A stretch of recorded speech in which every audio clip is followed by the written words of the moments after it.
If torture is appropriate for those who break the laws of men, then it is more than fitting for those who break the laws of God. This is the Catholic influence on military torture.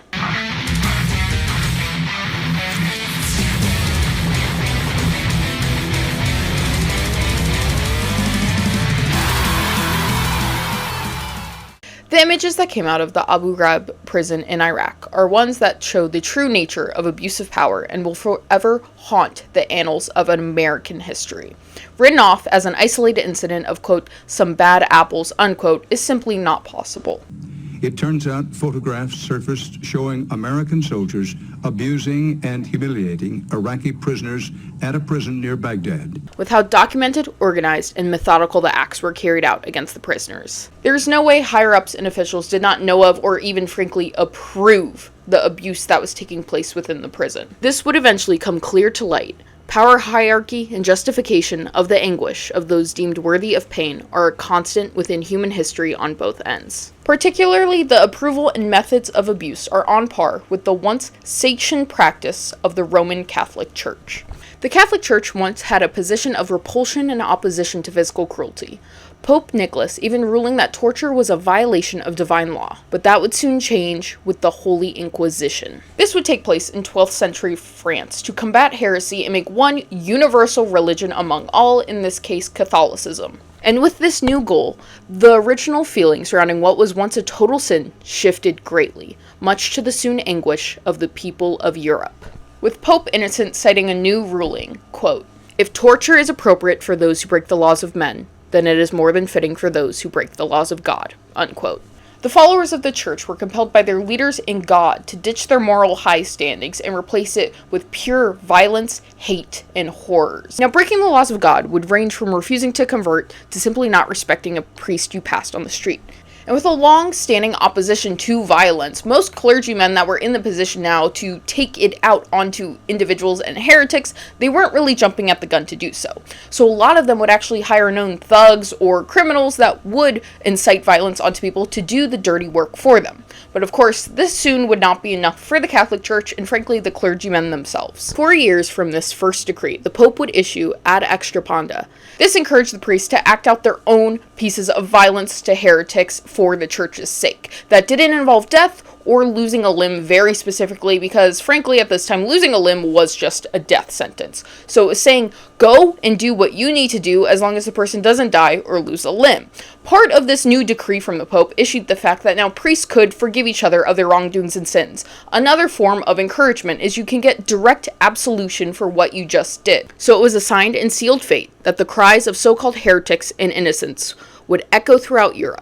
There is no way to know just how many people were killed during the Inquisition, but it is believed to be in the millions, if not a certain tens of millions. There is a misreport that over 100 million people were killed and even 50 to 90. With the population of Europe at the time, I do want to clarify, I do not believe this is possible, but without a doubt, the Inquisition, in my heart, at least killed, let's say, 1 million individuals, almost all on the basis of being a heretic or not following the Catholic Church. With these new parameters set in place and the encouragement of the Church, this would lead to some of the most villainous creations and acts of torture still known to man to this day. Things would evolve even into a how-to manual book on how to torture people in the name of the Church, and this led to crazy devices, such as the rack. It was a raised wooden rectangular frame with a roller on both ends.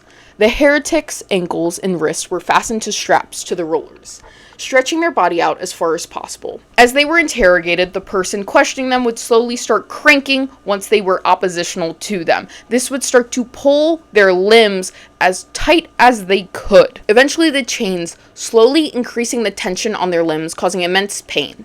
This would continue until their joints were dislocated, or even eventually in history, tear the limbs straight off of their body. Physical tools are a very large part of historical torture, causing way greater pain than a human hand can inflict, as well as leaving the aggressor or interrogator free to do far worse while the tool is doing the work for them. During the beginning of the Iraq War, the U.S. Army and CIA were accused and found guilty of a barrage of war crimes, violations of human rights, and pure, utter torture against individuals detained in the Abu Ghraib prison. It was an extremely large complex already existing in Iraq and known to being a place to hold political prisoners and to commit torture under Saddam Hussein and the Ba'ath regime. Under Saddam Hussein was infamous.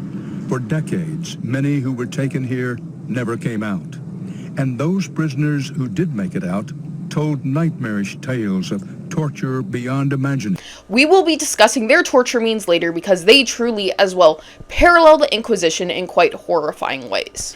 The facility was reopened by the U.S. military in August of 2003, able to hold up to 3,800 prisoners, where the previous torture committed would shift hands and instead be carried out by American soldiers. And in one of the most exceptionally bizarre occurrences of war crimes, it would be heavily documented by the soldiers themselves, with full faces, thumbs up, and grins, even next to the corpses of people that were tortured to death inside the facility by their own hands. The abuses taking place included physical, sexual, and psychological. This all came to the attention of the masses with CBS in April of 2004 running the story on 60 Minutes, sharing for the first time a glimpse into what was really happening inside American-occupied Iraq prisons during the war. I would like to take 1 second to say, because I know everyone is very curious, if you go to seek out these photos yourself, please be careful, please be in the right headspace. They are very graphic, upsetting, and disturbing to view. Horrified, outraged, and shocked, the American public screamed condemnation at what they had been shown. This was their first look at the war crimes being committed by their own people. Prisoners stripped completely nude, forced into degrading sexual acts, dragged onto leashes, hoods forced onto their heads as they were beat, or even human excrement smeared onto their body for the amusement of the soldiers. This was just a small look at the horrors occurring. Physical, sexual, psychological abuse were parts of the daily routine at the prison. One of these photos released by CBS has stood out far more than the others, typically referred to as the Hooded Man. It appeared on multiple front-page, high-profile magazines discussing the crimes being committed. The Hooded Man in question is Abdul Faleh. He stood on a box with a scrap piece of fabric as a makeshift hood, as well as a matching poncho. As you look closer, you will see that there are wires attached to his fingers. We now know these wires attached were used to electrocute him. It is unknown exactly if he would fall or move that they would electrocute him, but at the bare minimum, he was hooded, stood onto a box with wires attached to shock him at the own pleasure and choice of the American soldiers. It is impossible to not note the displayed position similarities of the crucifixion. It quickly became the defining photos of the scandal. This on record was not an isolated means of torture, but a very long-standing one from the CIA and the prison complex itself. The electric setup was far from the only physical tool of torture against the men inside of the prison. There are an array of photos of men handcuffed to bars, having them jutting into their back or into uncomfortable positions, and just as the Inquisition themselves invented their own torture tools, so did the soldiers at the Abu Ghraib prison. Particularly, there is a haunting photo of a man that is put into a makeshift torture device crafted by them. All the labels I can see of this refers to as the man being placed within two stretchers. It is very clear he is in some sort of physical restrainment cloth object that is sandwiched in between two objects in a means of squishing his body. Even worse, there are photos of a soldier then sitting on top of him while he is put inside of this contraption. The act of crushing an individual for torture is once again a long-standing one. From stoning to devices crafted, it is an immensely painful experience and one that can lead to death very quickly. One the church inquisitors themselves highly favored for a confession. Interrogation itself has become a synonym for torture, and it's something to note and study. There's this thought that without pressure of mental, emotional, or physical, you may not be able to get the truth out of an individual, and this has led to still this day an unmeasurable amounts of false confessions. Strappado, or sometimes referred to as just hanging, was a very coveted piece of torture by the Inquisitors. Due to its effectiveness, the heretics' wrists were restrained together and they were hoisted by them, either dangling from a high feet or just enough to have their toes dragging across the ground. Although it seems much more simple and less overtly gruesome than a lot of torture means, this one was immensely painful and once again highly effective to get someone's talking. It's one that would regularly cause dislocation of the limbs, long-term nerve damage, and even the possible paralysis of the arms. Like many, and if not almost every single piece of torture we discussed today, this came from the Inquisitors. This came from the Spanish Inquisition and the Holy Inquisition. They invented this means of torture, and this was one that was used extensively at the prison. It was to handcuff men with their arms above their heads, and accompanying this with an array of other means of tortures. Sleep deprivation, starvation, waterboarding was an absolute favorite within the prison, and that was once again invented and coveted by the Spanish and Holy Inquisition. And of course, the Abu Ghraib prison and the soldiers committing crimes there were far from the only means of military torture and frankly, wrongful torture. Dilwar was a 22-year-old man who unfortunately was at the wrong place at the wrong time. He was a taxi driver who picked up 3 men, taking them into another city. He drove them past an American base that was attacked that morning. In return, they were stopped by militiamen that were guarding the base, and then ultimately turned over to American soldiers as suspects for the attack of the morning, which to this day, there is no standing ground that they were ever involved. And frankly, it's implicated that the militiamen that turned them over were actually the ones involved in attacking the base and used them as a scapegoat. The 4 men were wrongfully detained and ultimately victims to the physical abuse of the soldiers, believing they attacked them that morning. According to the Times, when it comes to Dilwar, on the day of his death, Dilwar had been chained by the wrists to the top of his cell for much of the previous 4 days. A guard tried to force the young man to his knees, but his legs, which had been pummeled by guards for several days, could no longer bend. An interrogator told him that he could see a doctor after they finished with him. When he was finally sent back to his cell, although the guards were instructed only to chain the prisoner back to the ceiling, quote, "Leave him up," unquote, one of the guards said. Several hours passed before an emergency room doctor finally saw him. By then, he was already deceased from the torture. Months into the investigation of this incident, it would be revealed that most of the interrogators had believed him to be an innocent man who simply drove his taxi past the American base at the wrong time, which unfortunately was the truth. The eventual autopsy revealed that they, quote, pulpified his legs, unquote. It's reported they beat him on a specific part of the back of his leg over 100 times, even if he survived the act of them hanging him and beating him. Amputation would have been necessary for his limbs because of how severely they beat what we now know they did at the time believe to be an innocent man. It's also believed when they beat him, he would cry out to his god Allah, and that was something they found comedic.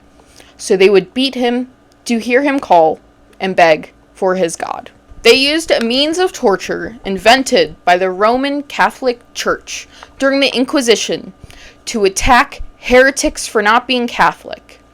Upon a man they received amusement from for crying out to a god they themselves did not follow or believe in. The death certificate issued to his family stated that he had died of a homicide, whereas the U.S. military had reported that he died of natural causes. This did not come to light until a reporter for the New York Times eventually got into contact with his family, where his brother said they received a document with his body that they could not understand because it was given to them in English. This document was his death certificate that listed his cause of death as homicide. During the 16th century, heretic torture means would become more structured with a series of degrees. The first degree was very simple. It was a verbal threat. This was considered the most gentle means of interrogation and intimidation.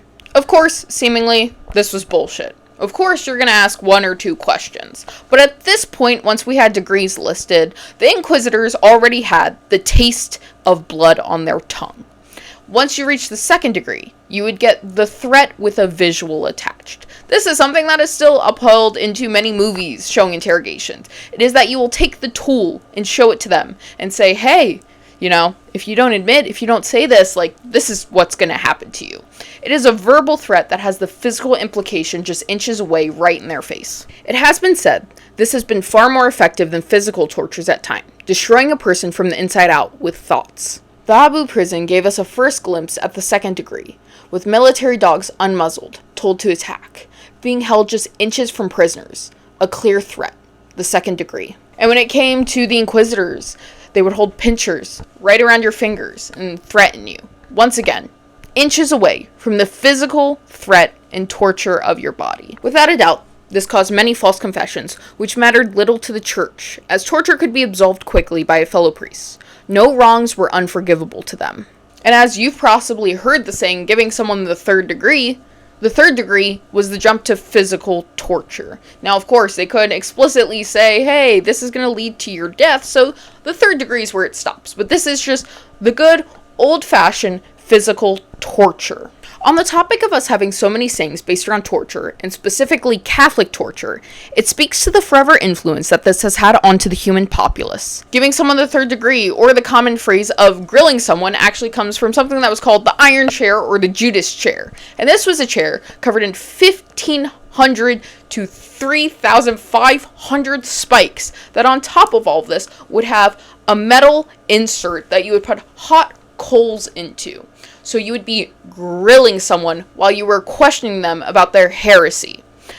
The influence that the Spanish Inquisition, the Holy Inquisition, and the Catholic Church has had onto just English itself is completely unfathomable when you start really breaking it down. The Catholic Church and reigns of physical abuse are some of the most influential events and entities for the current standing human race. And recognizing the crimes against humans isn't a game of pointing fingers and tallying up who's done more or worse. Torture isn't an American issue or an Iraqi issue. It's a human issue.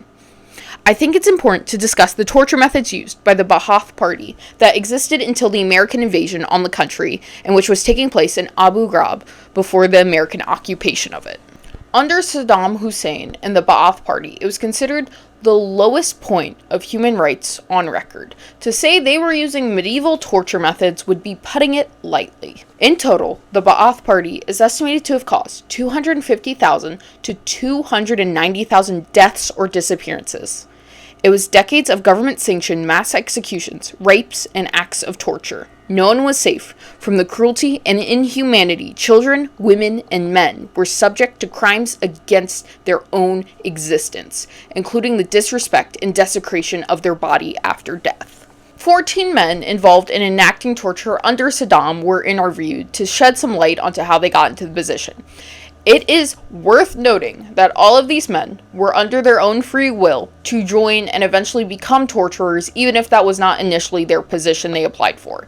Because most of these men have reported that they believed they were going to be investigators who were finding people who were going against the state and arresting them. Not that they themselves would be the ones enacting some of the most heinous torture means and crimes against humans on the record. Most of, if not all of them, stayed after this realization, between needing the money, the shame, or even the possible consequences against themselves from turning down the job. They, like most people that get into the position of torturing other humans, start to justify it to themselves. They have to find a way to be able to do this and feel okay about it. One man said even when he was training and he asked what sins the person committed for these crimes, they were told, quote, "Their sins are huge and cannot be forgiven. Their sins are that they want to topple the regime, disturbing our government and dispersing chaos, terrorism, looting, and killing.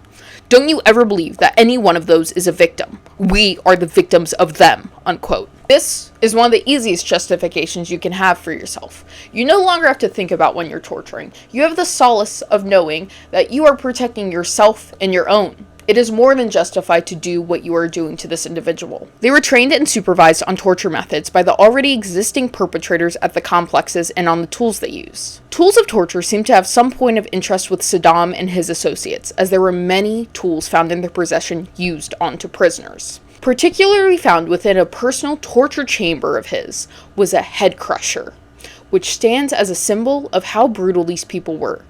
A visual threat of sharp teeth ready to position around your most vital part of your body. With each turn on the screw of the device, the pressure on the person's skull would increase, until ultimately, after enough turns, you would begin crushing and killing the person in one of the most excruciating, painful, and apathetic ways a human could. I have seen these personally within torture museums and medieval museums, and the fact of now knowing that this was used on a human within my lifetime is frankly astounding to me. It is something I genuinely cannot fathom. I can't picture this. You go and it seems so over the top and comical and insane and aggressive that how in the world was this ever actually used?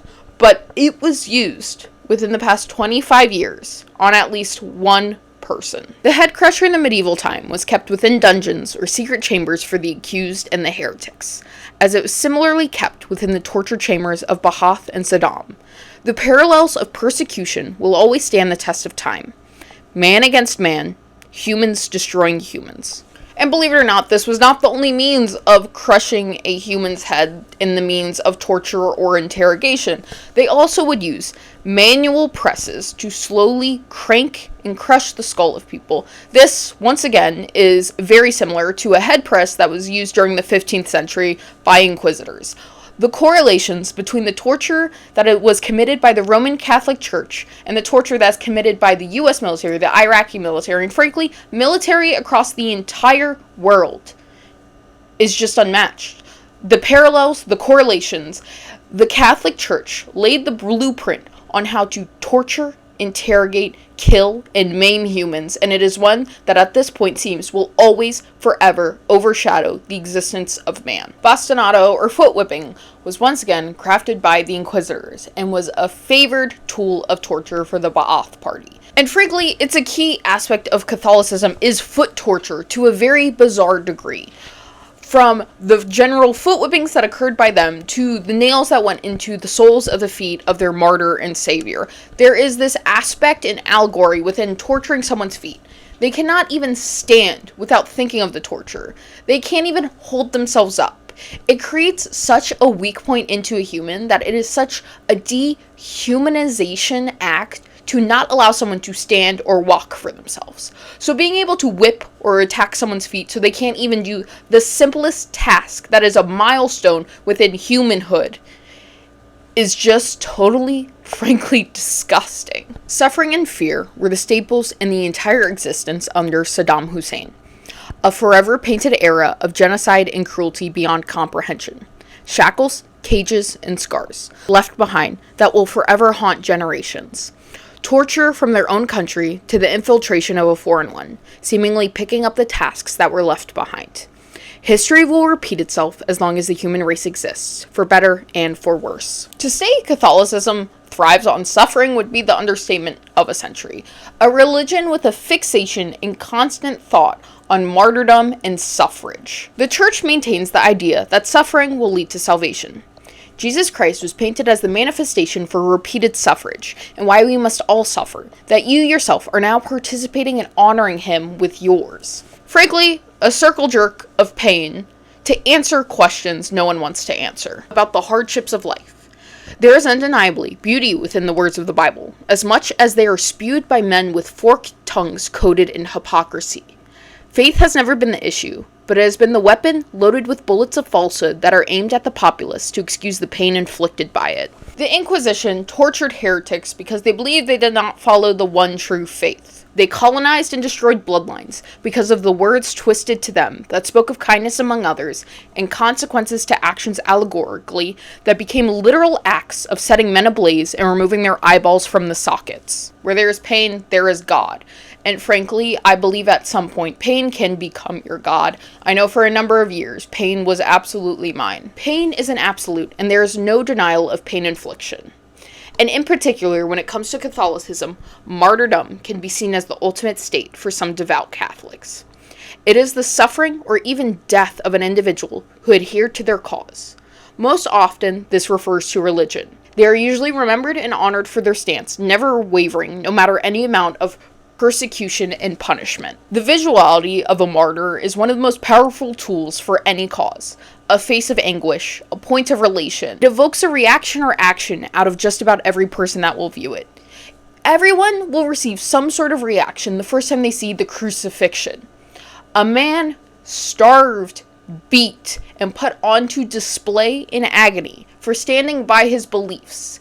It's a symbol of what could happen to you if you go against someone, and even a point of honor to reach that status of dying for what you believe in. And it is insane to note the irony that martyrdom was put onto a pedestal by Roman Catholics, and the Romans are the ones who killed their savior themselves, Jesus Christ. Catholicism is an Ouroboros of agony and suffering and pain multiple times documented at Abu Ghraib prison was that men would be beat and told to thank Jesus instead of their own God Allah.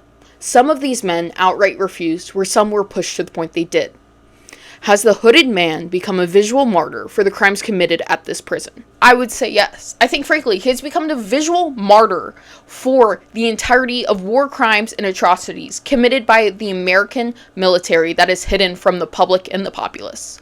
Abu Ghraib was just one curtain that was unveiled, because some people were dumb enough to videotape and photograph themselves committing crimes against humanity. I know this video is going to be very controversial to a lot of people, but I want to reinstate my fact and my position on this entire discussion and correlation is that this is not an American issue, this is not an Iraqi issue, this is not a Catholic issue, this is not a military issue, this is a human issue.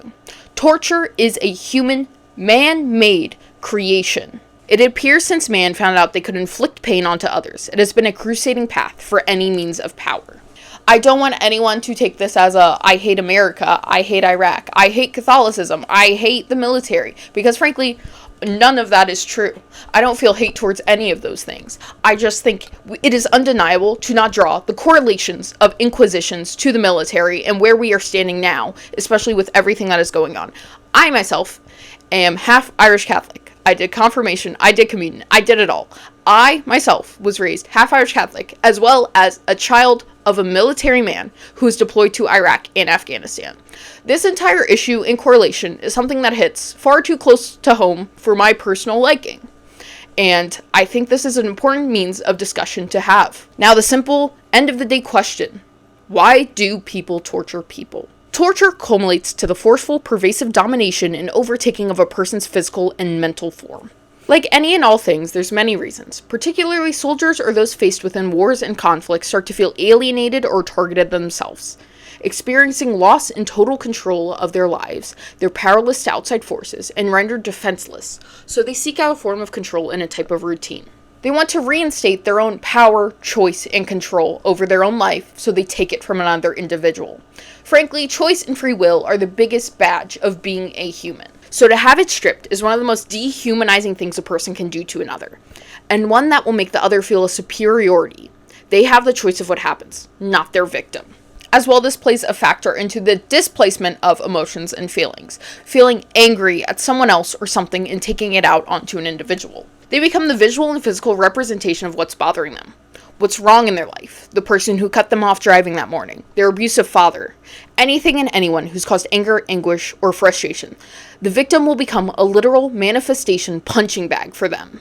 Especially when it comes to war, it seems that the individual being tortured becomes the physical representation of the country or the state they are fighting against. They are now representative of the entire nation, beliefs, and thoughts that they are fighting tooth and nail against. They are who killed their friend in combat. This person is now the entire war. Another would be the desperate need of conforming to the norms, or having a feeling of belonging. Torturing who's been deemed worthy can be a form of showing their obedience and loyalty to their governing force. Clergymen beating heretics, showing their devotion to their god. Members of Ba'ath showing their alignment with Saddam. Even gang members doing initiations and physical beatdowns to show their loyalty. This typically gives back to them by praise they receive from their peers and superiors. They need to belong so desperately, they will disregard any ethical or moral thoughts surrounding their abuse. And of course, there are people who frankly relish in torturing other humans. Sadists. Pure, total sadists. There are people, far more people than we probably even can imagine, that get genuine enjoyment out of causing physical and mental harm to other individuals. A level of apathy that I personally can't even begin to imagine. Unfortunately, it seems we are shown time and time again, there's nothing more human than pain, and there's nothing in history without repetition, as well as the cold hard truth that people only feel sorrow or empathy when it comes to physical wounding. Torture is a human creation of perverse pain that we are doomed to repeat until the end of time.